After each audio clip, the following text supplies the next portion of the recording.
Bonjour, nous sommes en 2014 dans le site de l'Institut Docteur Angélique, dans une série de vidéos consacrées à la théologie mystique à l'école de Saint-Jean.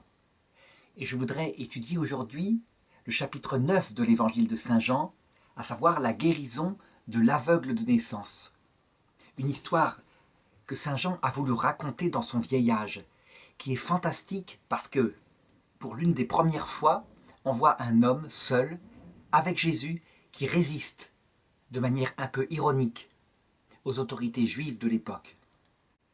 Il faut aussi remarquer que ce texte manifeste pourquoi, avec raison, Saint Jean l'évangéliste avait été surnommé par Jésus le fils du tonnerre lorsqu'il était jeune. C'est l'évangéliste Marc, au chapitre 3, verset 16 de son évangile, qui le raconte. Jésus institua donc les 12. Il donna à Simon le nom de Pierre, puis Jacques, fils de Zébédée, et Jean, le frère de Jacques, auquel il donna le nom de Boanerges, c'est-à-dire fils du tonnerre. C'est dans l'évangile de Saint Luc, au chapitre 9, verset 52, qu'on a une petite anecdote qui montre pourquoi ce surnom correspond tout à fait au caractère des deux frères. Donc voilà ce qui s'était passé. Jésus avait envoyé ses disciples deux par deux. Et Jacques et Jean étaient partis ensemble. Et ils arrivèrent dans un village. Or, on ne voulut pas le recevoir. Et le texte raconte ce que, voyant, les disciples Jacques et Jean dirent à Jésus : « Seigneur, veux-tu que nous ordonnions au feu du ciel de descendre et de les consumer ?» Donc ils veulent se comporter un petit peu comme le prophète Élie, lorsque un groupe de soldats envoyés par la reine Jézabel était venu pour l'arrêter. Il avait carrément consumé la d'écurie en question. Et la réponse de Jésus, mais se retournant, Jésus les réprimanda.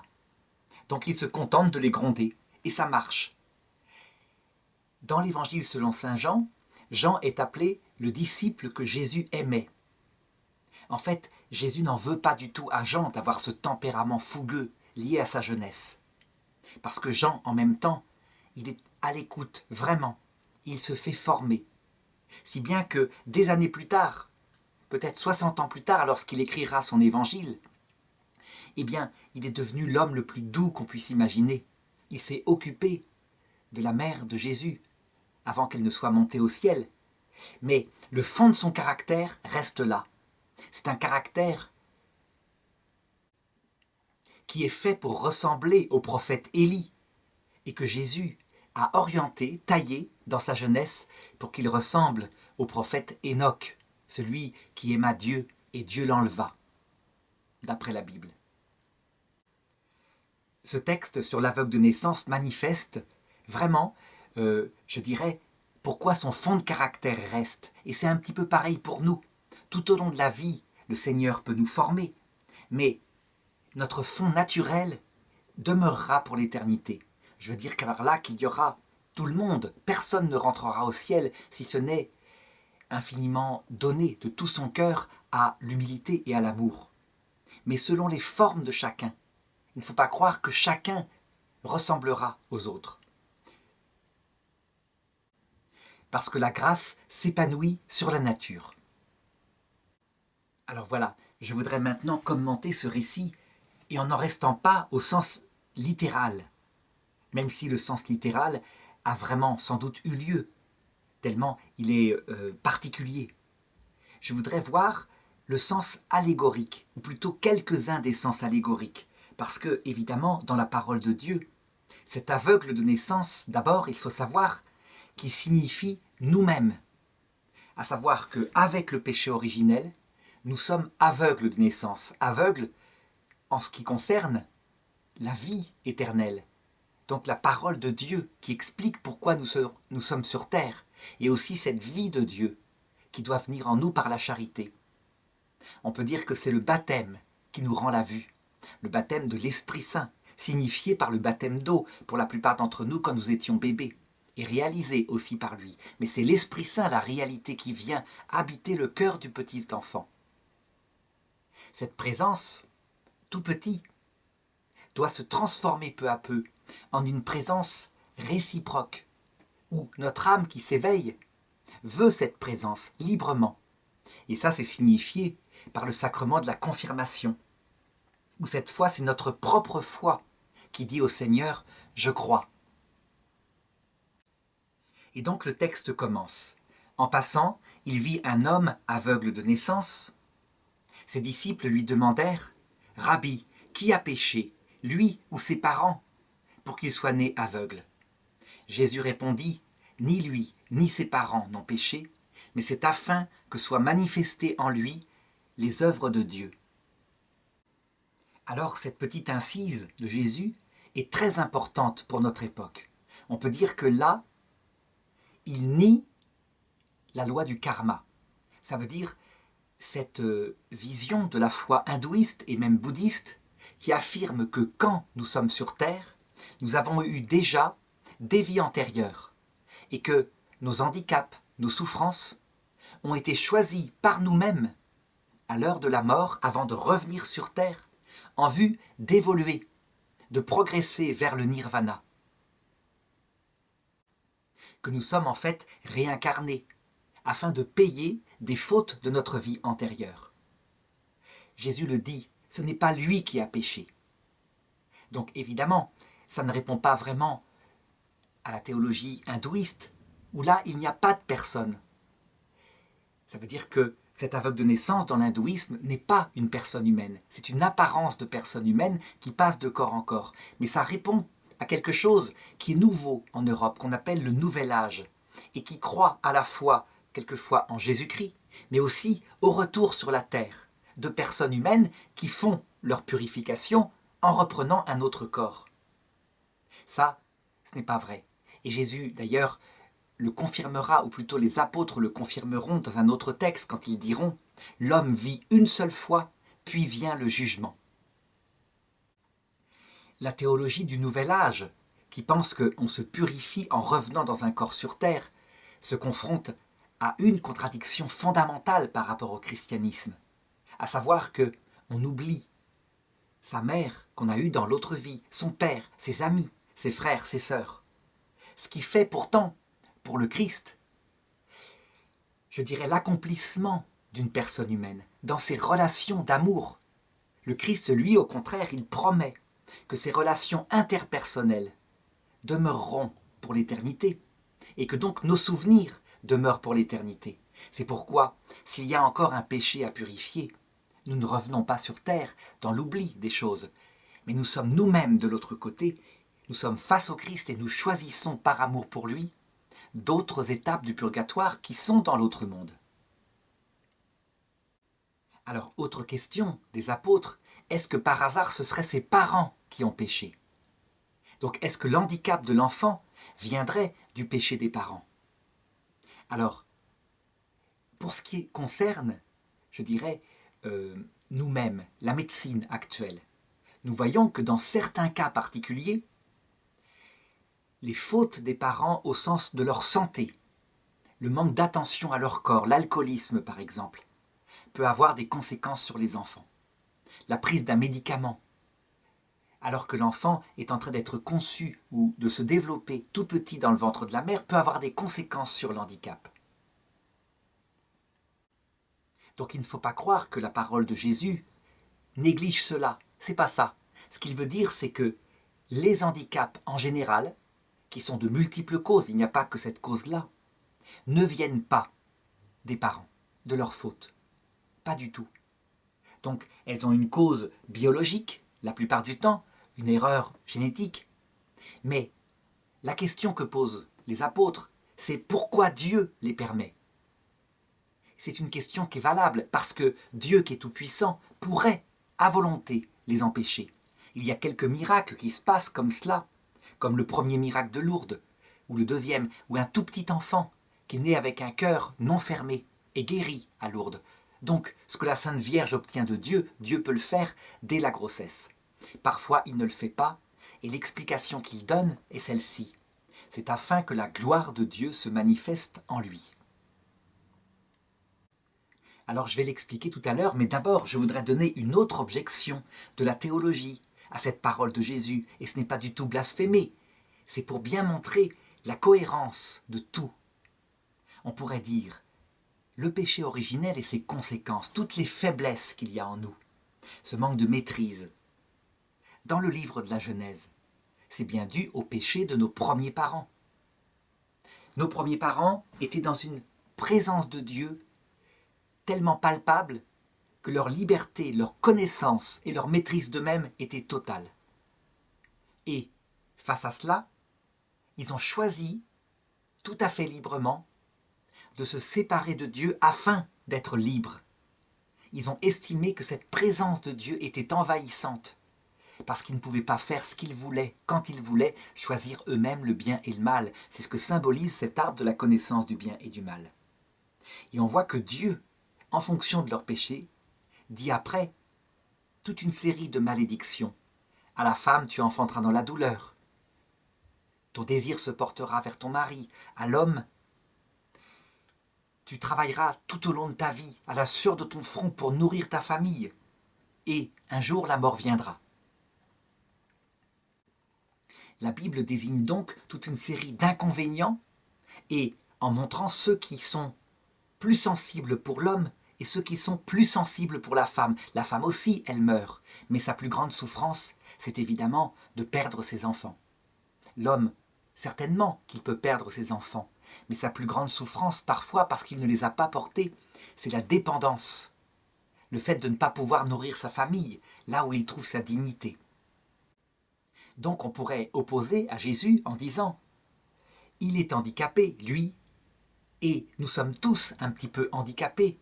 Nous ne maîtrisons pas entièrement notre sensibilité, et c'est bien nos premiers parents qui ont péché. » Eh bien, la réponse, la voilà.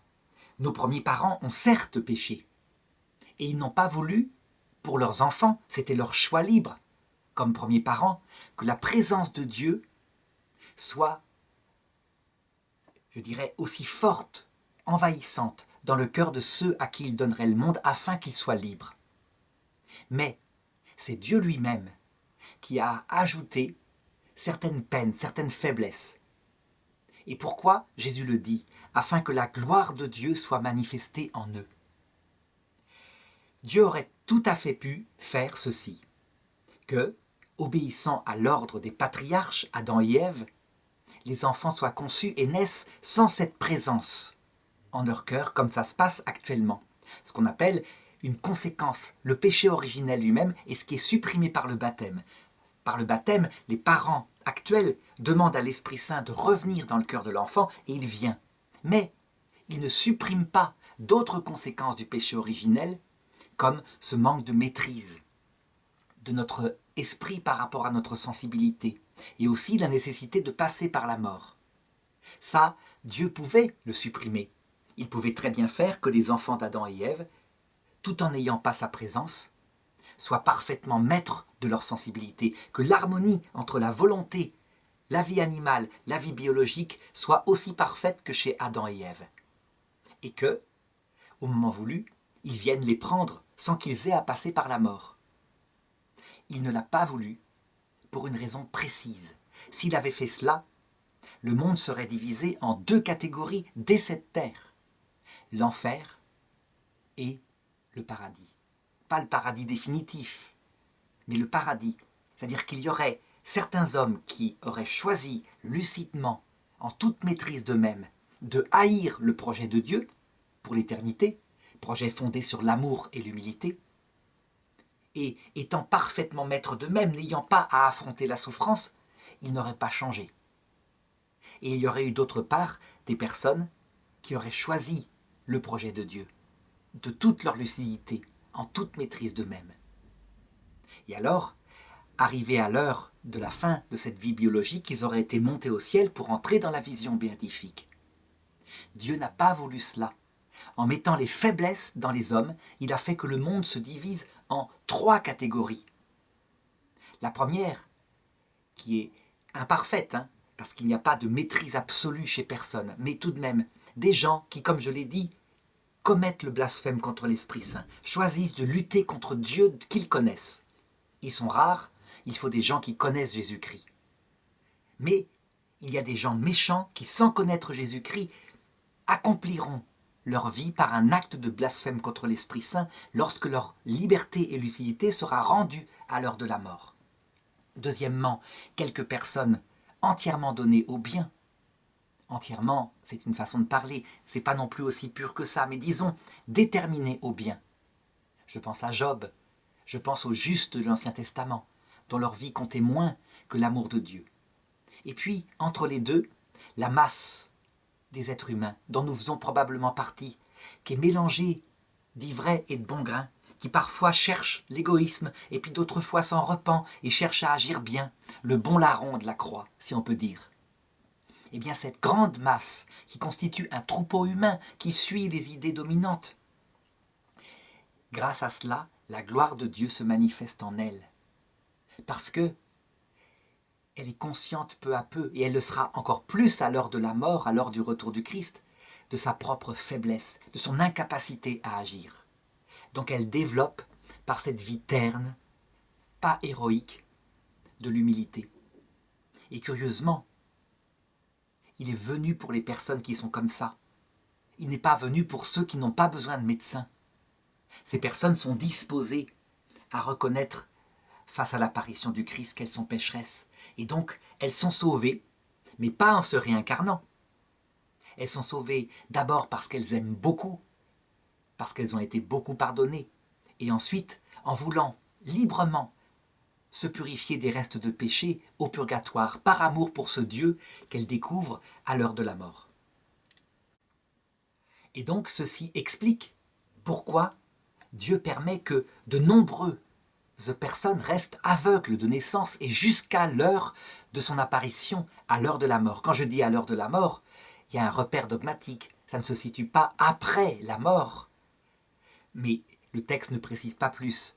Après la mort, donc au sens théologique du terme, la mort étant le passage entre ce monde et l'autre, le shéol, donc non pas l'arrêt du cœur, évidemment.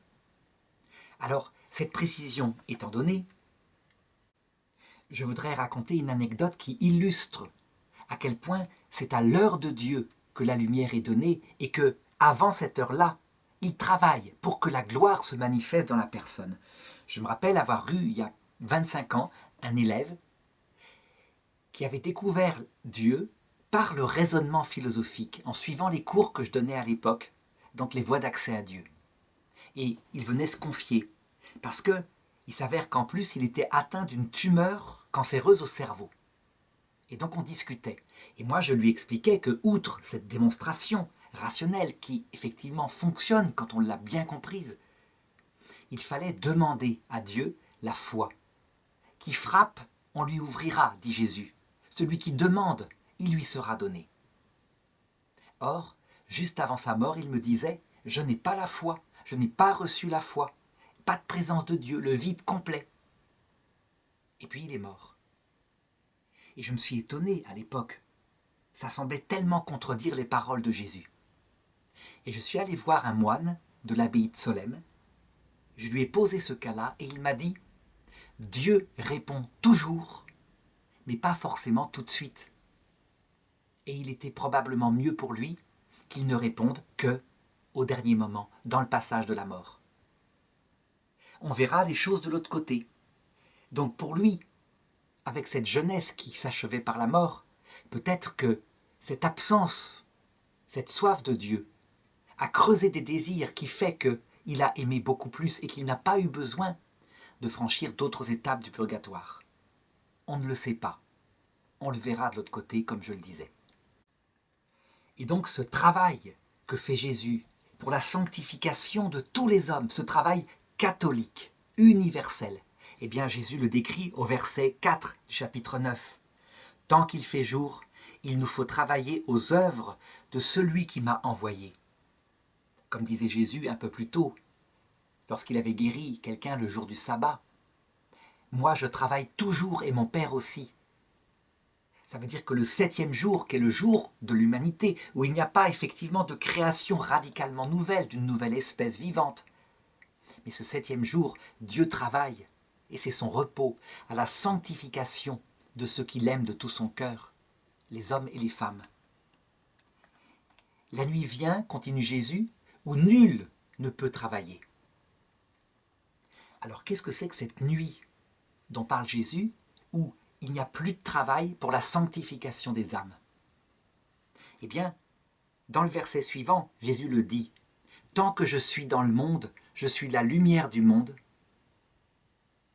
Donc ce qui veut dire que lorsqu'il n'est plus dans le monde, il n'est plus la lumière du monde, il ne peut plus éclairer le monde. Alors on pourrait dire, avec une lecture superficielle, les 3 ans et demi où il va être dans le monde, il peut sanctifier le monde, puis après c'est fini. Non, c'est une lecture fausse. Après, il envoie son Esprit Saint. Voilà l'interprétation catholique, la seule qui peut exister. C'est très simple. Tant que le Fils de l'homme, c'est-à-dire nous-mêmes, nous sommes les fils des hommes, sommes dans ce monde, donc avant le jugement individuel. Et ce monde, je l'ai dit juste avant, c'est non seulement ce que nous voyons de cette vie, mais c'est aussi le passage dans le désert par la mort. Donc, juste avant que soit prononcé le jugement définitif. Eh bien, dans ces étapes-là, l'Esprit Saint et le Christ travaillent à notre sanctification. Tant que quelqu'un est dans le passage de la mort, il peut se sauver. Et à un moment donné, ajoute le Concile Vatican II, dans Gaudium et Spes 22.5, nous devons tenir qu'il proposera explicitement son salut à tout homme. Ça veut dire le Christ, la possibilité de l'aimer. Sans exception, ça veut dire qu'aucun homme ne sera laissé de côté, pas les cannibales, ni les enfants morts sans baptême, les tribus païennes, les musulmans qui croient qu'on ne peut pas aimer Dieu si ce n'est comme un humble serviteur. Tout le monde se verra proposer la vie de la charité, la vie nouvelle. La nuit vient, où nul ne peut travailler, ça signifie ceci.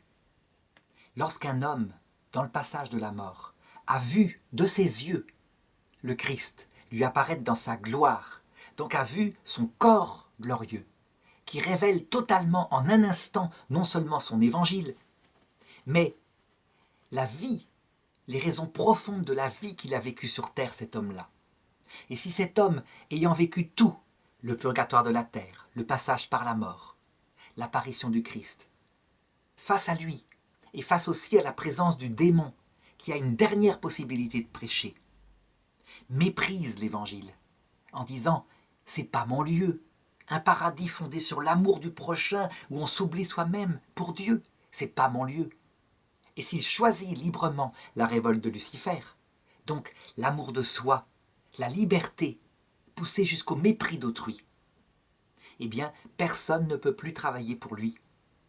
C'est pourquoi on ne prie pas pour les âmes qui ont choisi l'enfer. Ça ne sert à rien. Elles pourraient sortir de l'enfer quand elles le veulent, mais leur liberté est tellement forte, absolue. Elles ont vu le Christ, elles savent ce que c'est que l'enfer, les conséquences, la vie insensée. Mais cette liberté est tellement grande pour elles, et ce mépris du repentir tellement fort, que, éternellement, elles ne reviennent pas en arrière. Donc elles peuvent, mais elles ne veulent pas. Elles ne veulent jamais sortir de l'enfer. La conséquence, c'est que on respecte, à un moment donné, ces âmes-là. On se réjouit même pour elles, parce que, finalement, d'un côté, elles font la volonté de Dieu, en ce sens qu'il a voulu l'être humain libre, donc capable de mépriser l'amour. Et il ne se venge pas.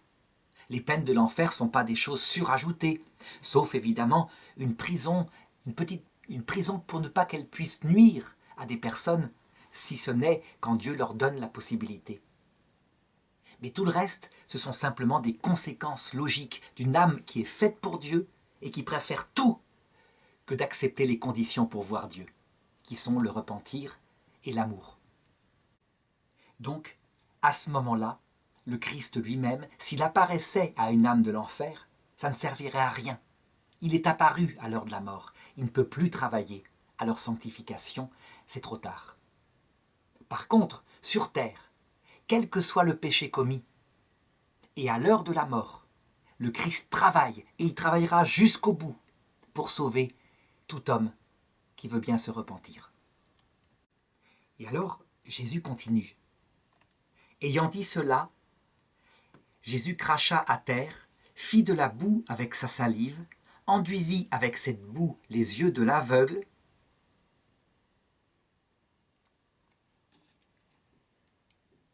Puis il lui dit « Va te laver à la piscine de Siloé », ce qui veut dire « envoyer ».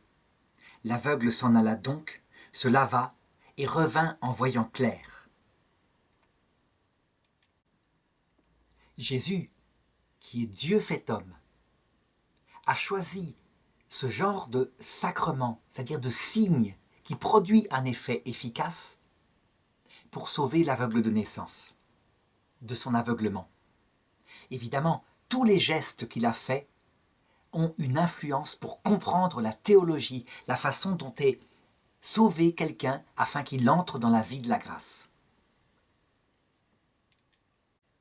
La première chose qui est visible, c'est que c'est Jésus qui prend l'initiative.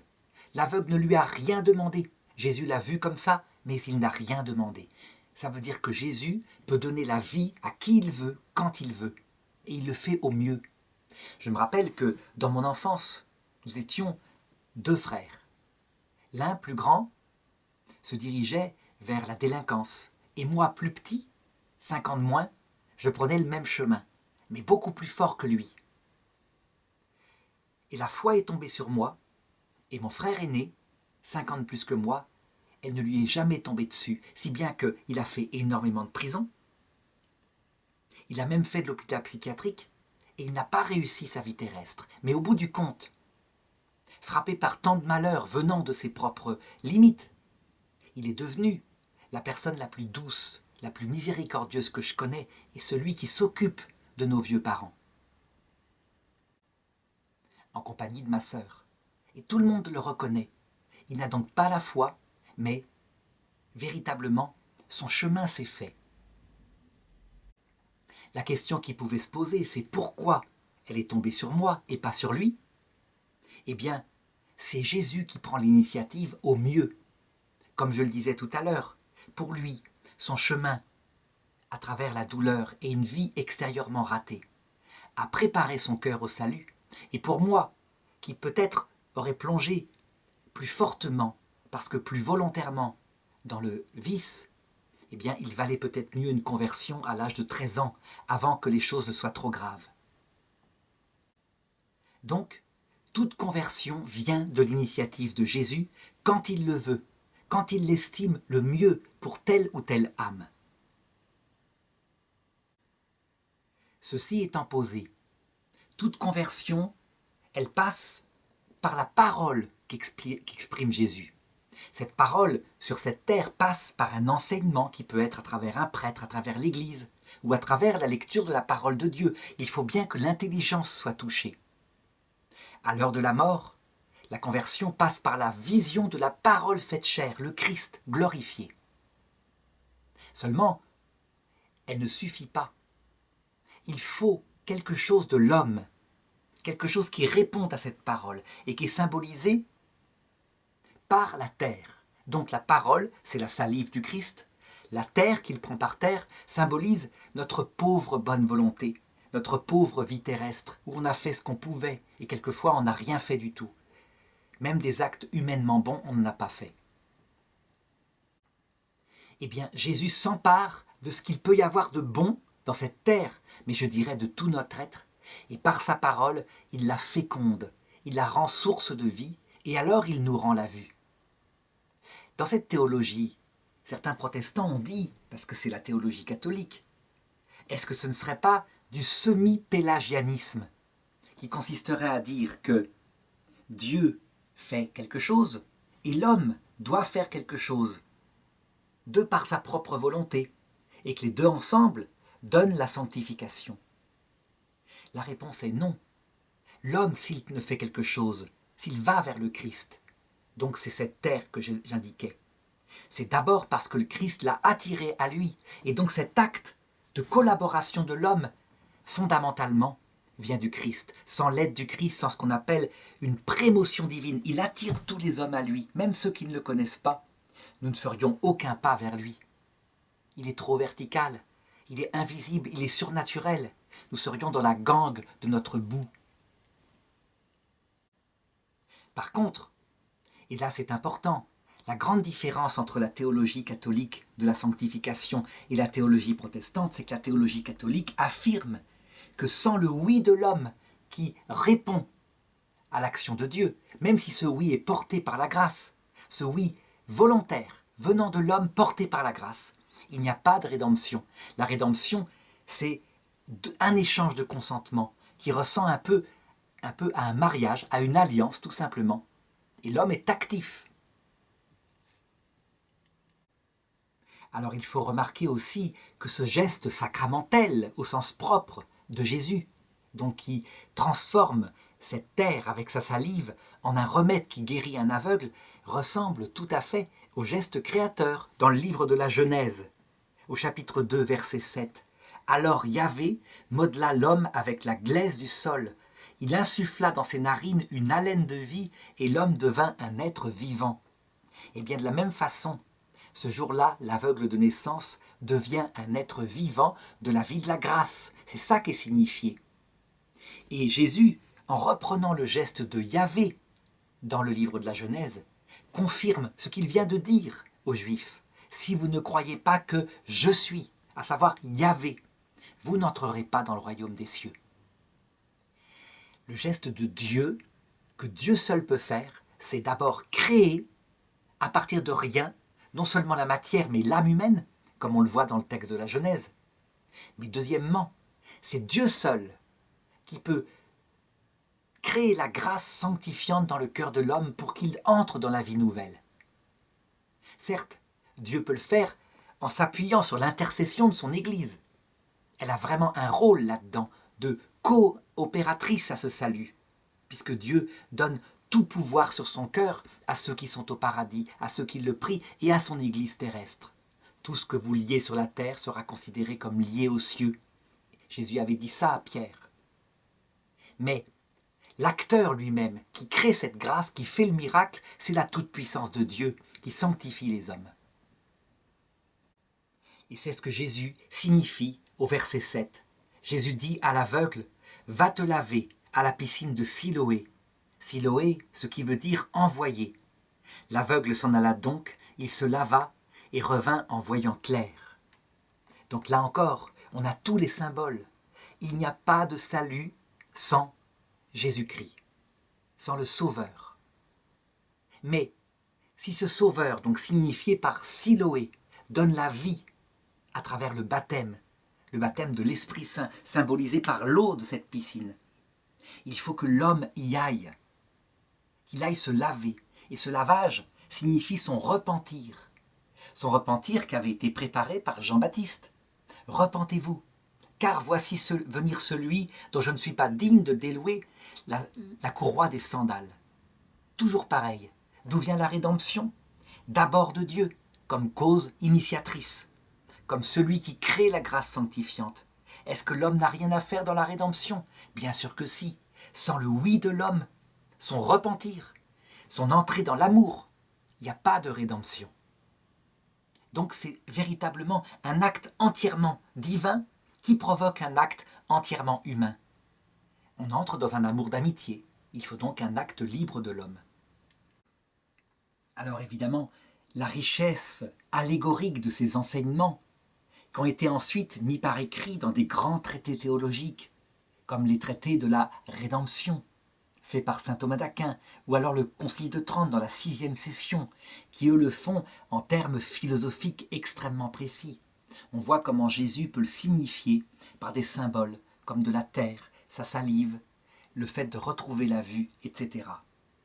C'est pourquoi le commentaire de l'Évangile est véritablement le sommet de la théologie. Toute la théologie, parfois si compliquée, se simplifie lorsqu'on retourne à l'Évangile. Alors la suite du texte va montrer au sens littéral comment cet aveugle de naissance, qui a un sale caractère, qui ne se laisse pas faire, va résister aux autorités juives qui veulent accuser Jésus. Il va y résister parce qu'il estime quand même il a été guéri et c'est ça qui compte. Mais d'abord, la première chose qui est visible, c'est que les gens ne le reconnaissent pas. Ça veut dire que l'entrée dans la vie nouvelle fait un homme nouveau. Tout d'un coup, tout est devenu lumineux. On n'est pas le même. On a un but ultime à la vie. C'est comme si cette terre, qui était obscure, sombre, tout d'un coup, était simplement un chemin qui ouvre à une autre vie, et donc ça vaut le coup de la vivre. On voit ce même genre de réaction chez ceux qui ont approché la mort, et qui ont vu de l'autre côté que véritablement ils étaient accueillis par un être plein de tendresse et de vérité. Ils reviennent, et quelquefois lorsqu'ils ont fait ça suite à une tentative de suicide, ils comprennent que surtout il ne faut pas se suicider, mais qu'il y a une vie après la mort, et que cette vie, aussi dure soit-elle, la prépare. Eh bien c'est un peu ce qui se passe lorsque le texte dit ceci, et là je donne sa signification allégorique. Les voisins et ceux qui étaient habitués à le voir auparavant, car c'était un mendiant, dirent alors, n'est-ce pas celui qui se tenait assis à mendier? Les uns disaient, c'est lui, d'autres disaient, non, mais c'est quelqu'un qui lui ressemble. Et lui disait, c'est moi. Ils lui dirent alors, comment donc tes yeux se sont-ils ouverts? Et cet homme répondit, l'homme qu'on appelle Jésus a fait de la boue, il m'en a enduit les yeux et m'a dit, va-t'en à Siloé et lave-toi. Alors je suis parti, je me suis lavé et j'ai retrouvé la vue. Et ils dirent, où est-il? Il dit, je ne sais pas. Et on le conduisit aux pharisiens, l'ancien aveugle. Alors, est-ce que ce changement de comportement, il est pour toujours? Ça veut dire, est-ce que cet ancien aveugle, dans la ferveur de son retour à la vue, restera toujours comme cela, tout à fait différent, au point que les gens en sont stupéfiés et qu'ils veulent le faire constater par les autorités de Jérusalem? Jésus met en garde en disant, vous savez, finalement, un être humain qui ne me connaît pas, c'est comme une maison qui serait habitée par 7 démons. Et un jour, quelqu'un vient faire le ménage, il chasse ces démons. Et la maison, tout d'un coup, devient propre, calme, paisible. Elle est transfigurée, et pourtant c'est la même maison. Et si on n'y prend pas garde, quelque temps plus tard, les démons qui errent dans la nature reviennent et se disent « Et si on allait voir l'ancienne maison où on était ?» Ils la trouvent bien rangée, et ils s'y installent. Et en définitive, l'état de cette personne est pire que son premier état. Ça veut dire en fait que il faut considérer que ce que vit l'aveugle de naissance, c'est le début d'une aventure avec Jésus, avec Dieu, dans son cœur, par l'amour d'amitié. Et comme tout début d'aventure, plus la conversion est radicale, il a retrouvé la vue, plus la ferveur est sensible, bouleversante, pleine de joie. Mais ce sentiment, il ne va pas durer. Dieu ne veut pas qu'il dure, parce qu'il veut que, à un moment donné, on se mette à aimer, non pas à cause des grâces qu'il donne, mais à cause de lui seul et à cause du prochain. Et c'est là que le fond de l'homme peut réapparaître. S'il est d'abord centré sur lui-même, sur son propre plaisir, alors, n'ayant plus de plaisir à cette présence, il peut oublier, ne plus prier, ne plus vivre de cette vie nouvelle. Et à ce moment-là, la pacification qui s'est faite a simplement apporté une chose, il se maîtrise mieux, il pourra mieux faire le mal. C'est sans ce sens-là que les 7 démons reviennent. Il redevient comme avant, sauf que il sait comment faire, par exemple, pour voler, pour tricher, etc. Parce qu'il se maîtrise mieux le Christ. Le christianisme, en venant dans son cœur, a pacifié son cœur et lui a enlevé, je dirais, l'aveuglement d'avant. C'est pourquoi ce chemin doit être marqué par la fidélité. Jésus l'avait dit à une autre personne qu'il avait guérie le jour du sabbat. Prie, maintiens ton repentir, sinon il t'arrivera pire encore. Alors en tout cas, pour ce qui est de cet aveugle-là, on n'en est pas là. Et donc, on l'amène aux pharisiens. Et le verset 14 continue. Or, c'était le jour du sabbat, le jour où Jésus avait fait de la boue et lui avait ouvert les yeux. À leur tour, les pharisiens lui demandèrent comment il avait retrouvé la vue. Et il leur dit, « Il m'a appliqué de la boue sur les yeux, je me suis lavé et je vois. » Et certains des pharisiens disaient, « Il ne vient pas de Dieu cet homme-là, puisqu'il n'observe pas le sabbat. » Et d'autres disaient, « Comment un homme pécheur peut-il faire de tels signes ?» Et il y eut scission entre eux. On le voit, là encore, on est face au discernement par rapport à un homme qui vient de Dieu potentiellement. Et on voit comment, entre ces juifs, un critère secondaire, à savoir un rituel qu'ils ont, je dirais, extrapolé, à savoir qu'ils ont fait du jour du sabbat une telle obligation absolue. Et ça vient évidemment de l'époque de leur guerre contre les Grecs, qui voulaient supprimer tous ces rituels importants, qui voulaient aussi leur faire manger du porc. Donc c'est aussi important que ça pour eux, dans leur tradition de pharisiens. Les pharisiens sont des descendants spirituels des frères Maccabées, qui ont remporté cette victoire contre la civilisation grecque. Eh bien, pour eux, c'est ça qui compte. Et si Jésus guérit le jour du sabbat, c'est donc qu'il ne peut pas venir de Dieu. Mais évidemment, il y en a d'autres qui sont plus intelligents et qui regardent les choses plus profondément en disant, tout de même, guérir instantanément un aveugle de naissance, ça, personne ne peut le faire. Il faut bien qu'il vienne de Dieu. On peut dire que par son enseignement, Jésus a définitivement mis à la place qu'ils doivent avoir les rituels cérémoniels. Définitivement, non, pas forcément. Je me rappelle qu'à une certaine époque, dans l'Église, qui montre que c'est souvent présent dans le cœur de l'homme malgré les enseignements de Jésus. À une certaine époque, on disait qu'un homme qui n'avait pas reçu le sacrement, sous forme de sacrement, de baptême, d'Eucharistie, éventuellement d'extrême onction, le pardon des péchés par la confession, donc sous forme d'un signe rituel, cet homme-là ne pourrait pas être sauvé. Et donc, cette spiritualité s'est répandue, particulièrement après le Concile de Trente, lorsque des prêtres extrêmement bien formés étaient formés selon la spiritualité sacerdotale, en montrant l'importance des sacrements. Les sacrements sont importants, mais quant à dire qu'ils sont si importants que leur réception matérielle serait la condition absolue, même si quelqu'un est en voyage, pour être sauvé, c'est aberrant. Les sacrements, pourrait dire Jésus, comme il le disait à propos du sabbat, sont faits pour l'homme, et pas l'homme pour les sacrements.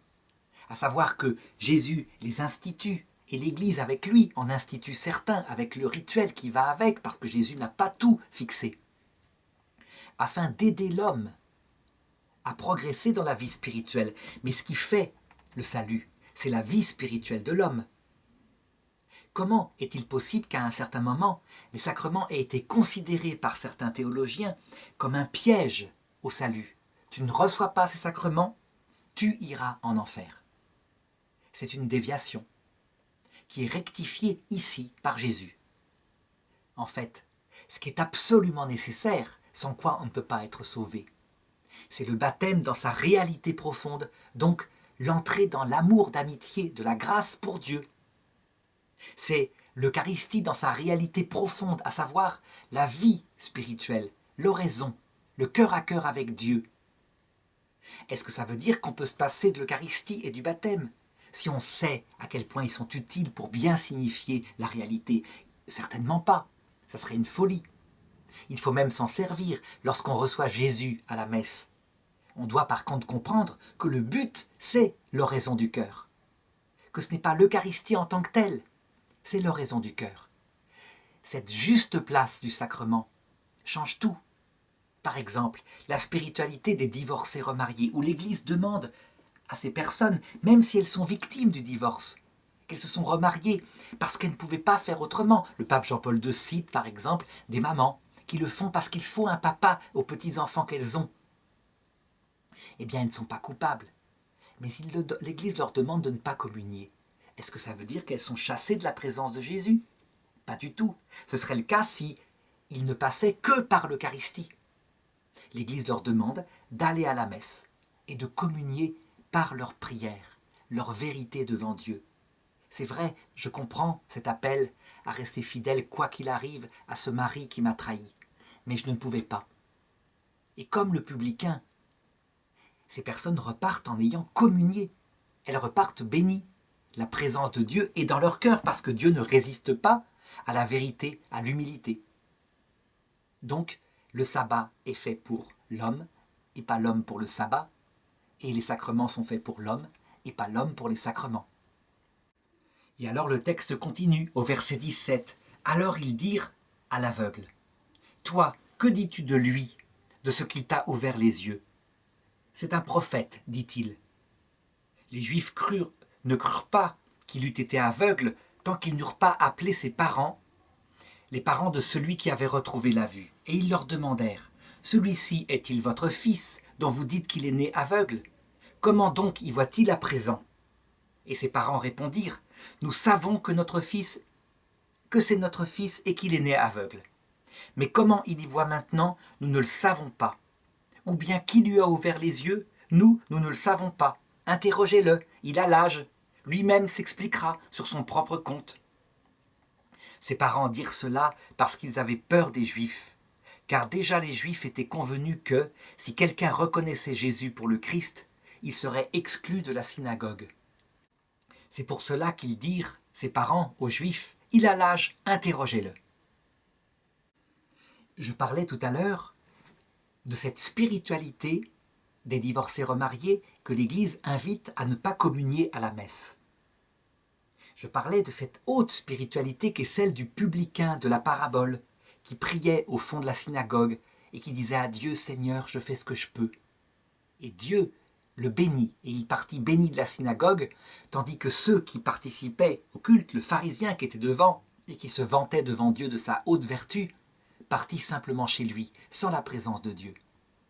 Eh bien, en réalité, on voit que chez les Juifs de l'époque et chez nous chrétiens, la plupart des gens, lorsque c'est un pays chrétien, y vont pour des raisons de convenance.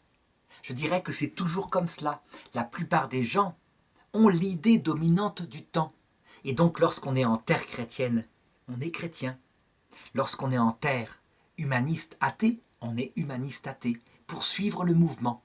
Les parents ont peur d'être exclus de la synagogue, donc de ne plus pouvoir aller le samedi écouter la prédication, d'être mis au banc de la société juive.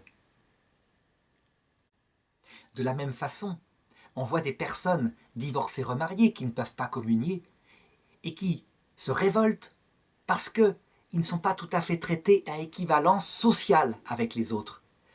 La communion à la messe est un rituel social. On fait partie de la communauté et c'est ça qui les blesse le plus. Tout le monde n'a pas la capacité, venant du Saint-Esprit, d'aller plus loin dans l'intensité du message et de comprendre ce que j'ai dit tout à l'heure, à savoir que ce qui compte, c'est de recevoir la présence de Dieu. Eh bien, les parents de cet aveugle en sont un peu le modèle. Est-ce à dire que Dieu les condamnerait parce qu'ils seraient faibles, parce qu'ils seraient comme la plupart des gens, il faut le dos rond, là, face à des gens qui sont dangereux? Pas du tout. Jésus sait ce qu'il y a dans l'homme.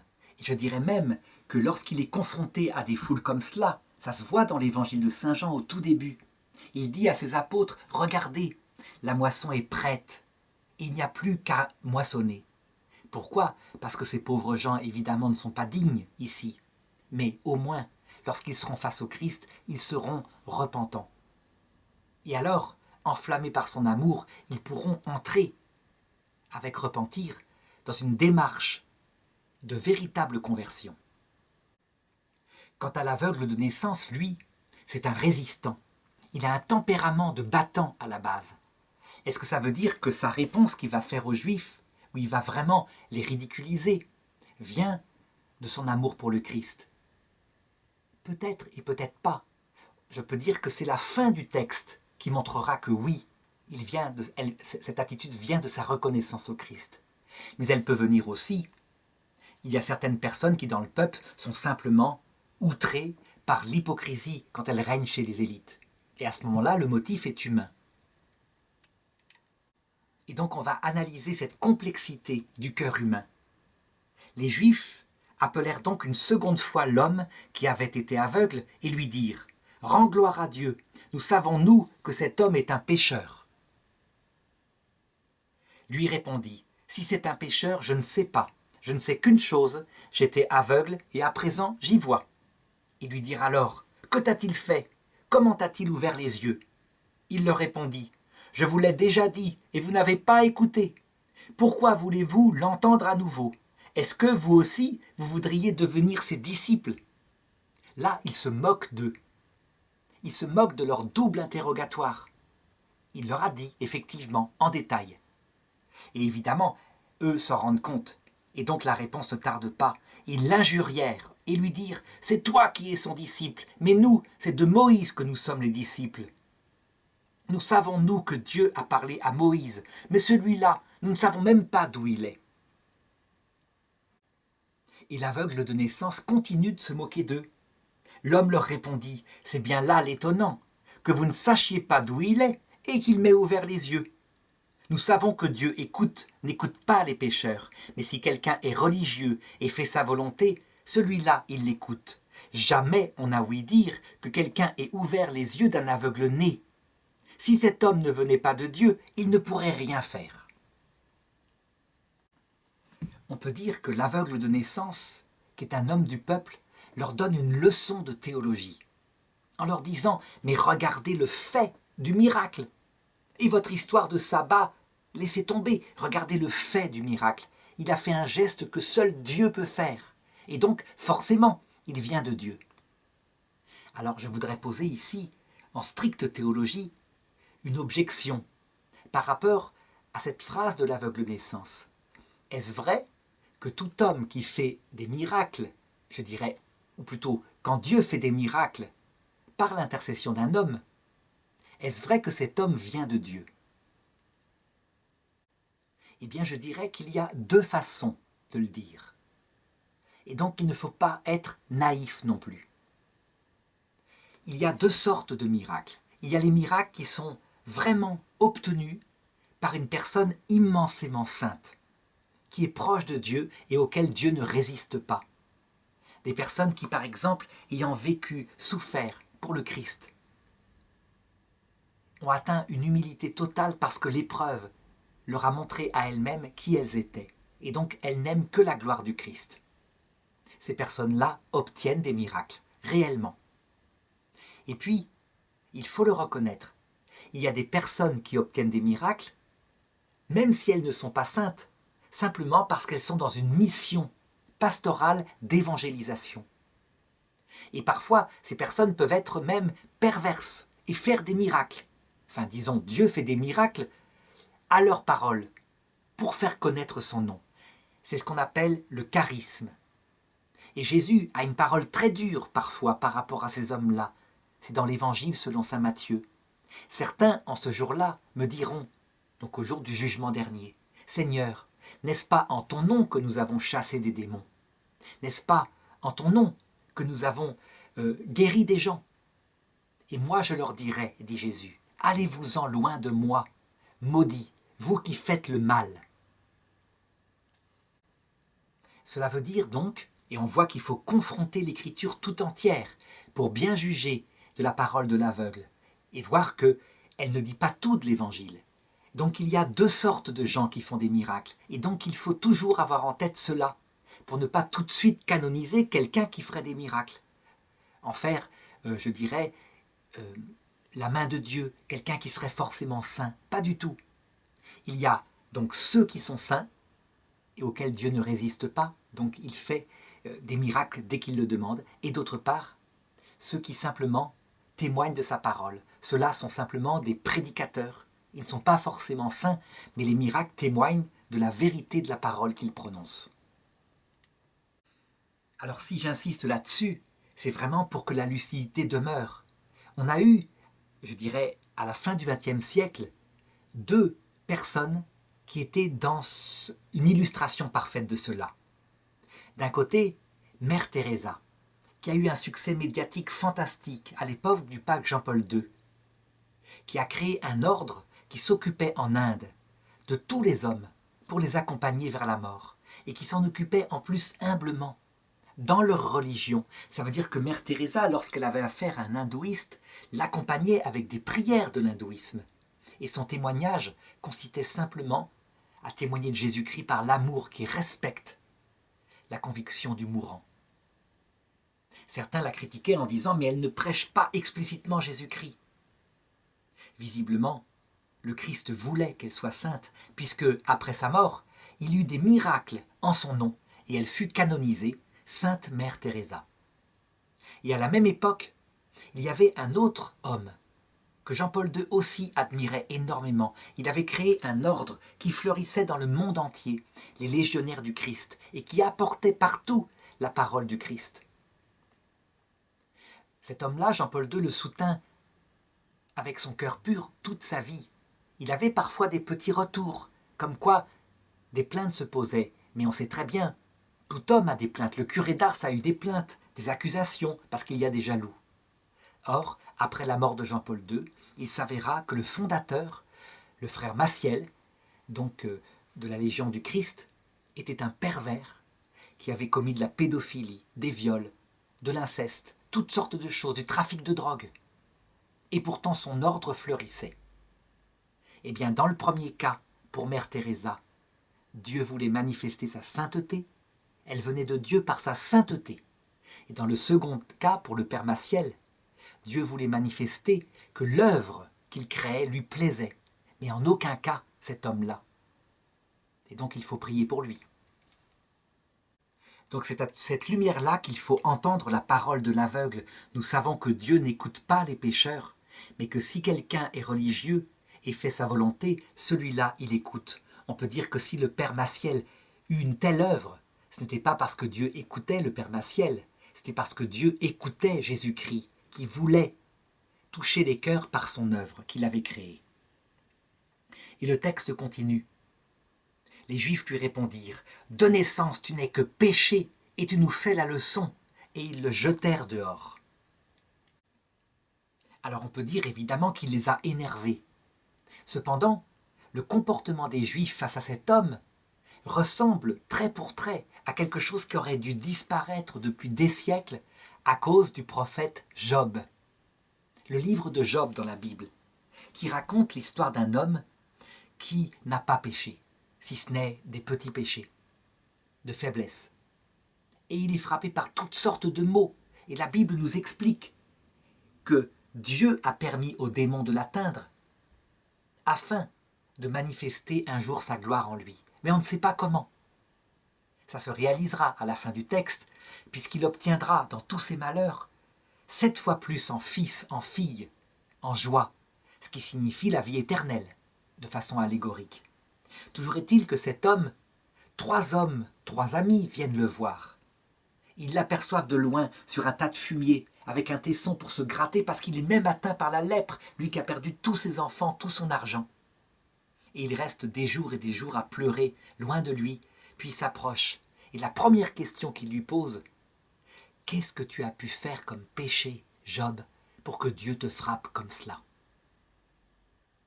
Leur raisonnement, c'est le même que ceux des grands prêtres ici, qui auraient pu vraiment ne pas le faire. Je parle plutôt de pharisiens que de grands prêtres, peu importe. S'il est aveugle de naissance, c'est qu'il est né dans le péché. Parce que Dieu est juste, il ne peut pas frapper quelqu'un, si ce n'est parce qu'il est pécheur. C'est évidemment complètement faux. Et là, on voit comment, dans l'énervement, tout l'apport des prophètes disparaît même, et que ces hommes-là en reviennent parfois dans leur colère à une théologie qui était peut-être valable à l'époque de Moïse, où les gens étaient charnels. Ils oublient l'apport des prophètes. En fait, on le voit une fois de plus, ce geste de Jésus manifeste l'intention des pharisiens. Pour eux, la règle religieuse qu'ils ont établie, qui est purement humaine, donc une exaltation des rituels liés au sabbat, liés au fait de la pureté alimentaire, se laver les mains et tout ça, est l'alpha et l'oméga de leur religion. Et donc qu'un homme contredise le message qu'ils font passer dans tout le peuple et qui fait que personne ne se sauve, ils mettent des poids, je dirais, charnels. Et ils ne vont pas non plus eux-mêmes dans le paradis, si ce n'est par les conversions qui peuvent se passer à l'heure de la mort. Eh bien, cette conviction passe avant la recherche de la vérité. Et donc ils mettent dehors ce pauvre, cet aveugle de naissance qui leur résiste. Verset 35. Jésus apprit qu'il l'avait jeté dehors. Le rencontrant, il lui dit « Crois-tu au Fils de l'homme ?» Alors il faut ici commenter. Pourquoi est-ce que Jésus lui demande s'il croit au Fils de l'homme ? Pourquoi est-ce qu'il ne lui demande pas s'il croit au Fils de Dieu ? Alors qu'il a dit aux Juifs, juste avant, « Si vous ne croyez pas que je suis, donc Yahvé, vous n'entrerez pas dans le royaume des cieux. » On le voit sans arrêt. Dans le message de Jésus, il y a une double intention. Il révèle qui est Dieu, ça c'est sa nature divine, il vient du Père, il connaît le Père, mais il révèle aussi le chemin de l'homme vers Dieu. Et il s'est fait homme, il vit ce que l'homme vit, les mêmes luttes, les mêmes combats, et la même mort sur la croix.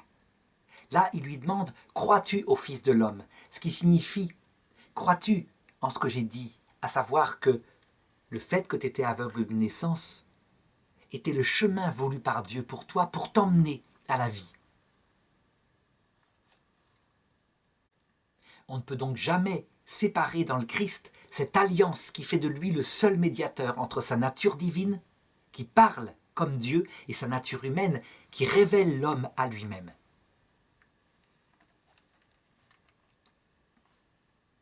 L'aveugle répondit, « Et qui est-il, Seigneur, que je croie en lui ?» Jésus lui dit, « Tu le vois, celui qui te parle, c'est lui. » Alors il déclara, « Je crois, Seigneur », et il se prosterna devant lui. Alors il y a ici plusieurs choses à commenter tellement ce texte est riche. D'abord, la foi. Cet homme croit.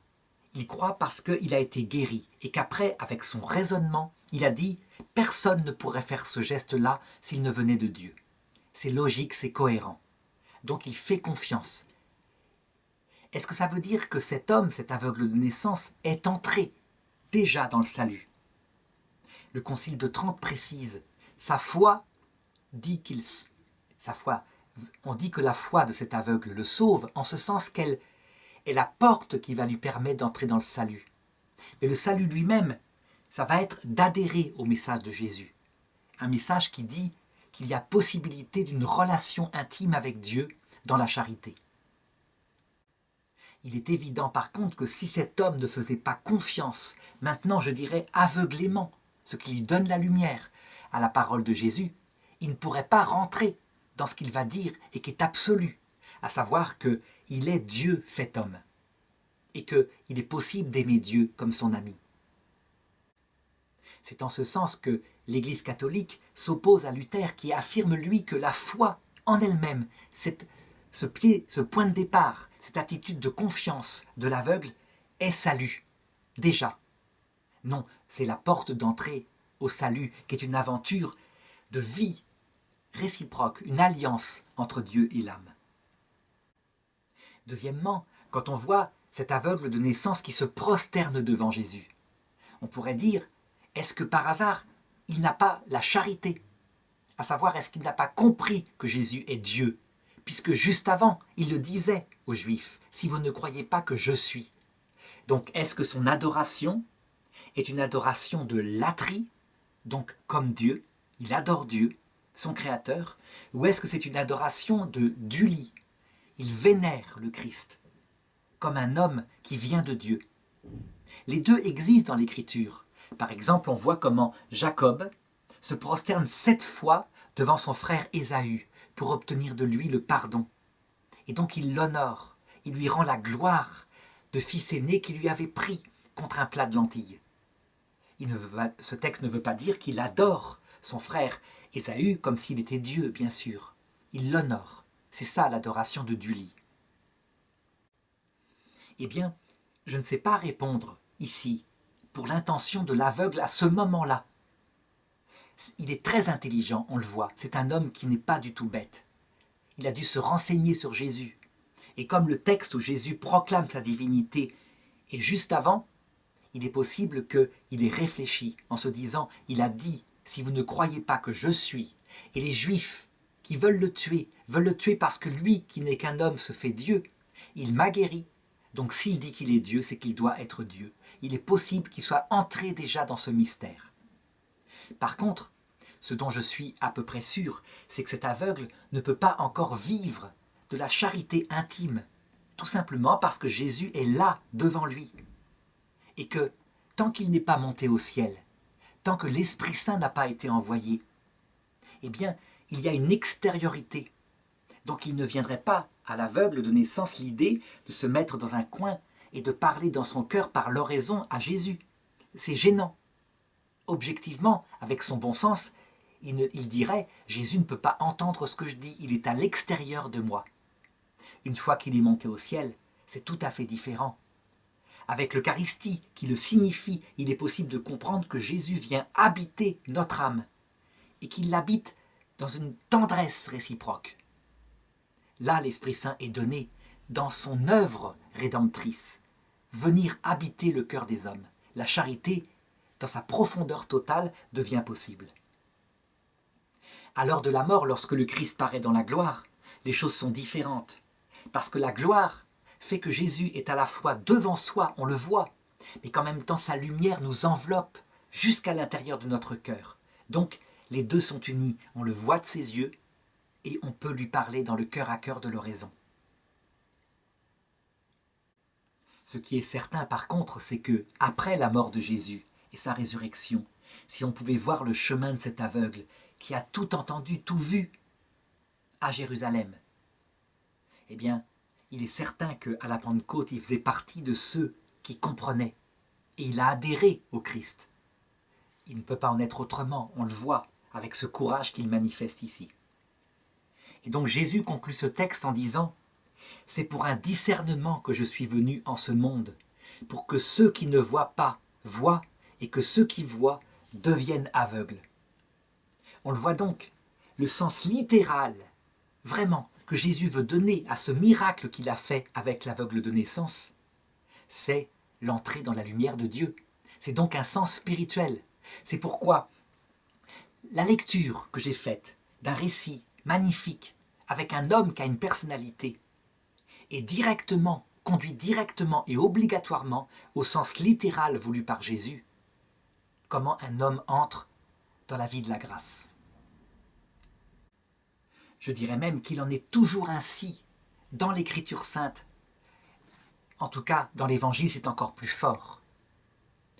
Puisque cette parole, au-delà de son sens littéral, est la parole de Dieu qui met un sens concernant le salut, on ne peut pas faire autrement, commenter l'Écriture en allant directement au sens de Dieu, son auteur principal.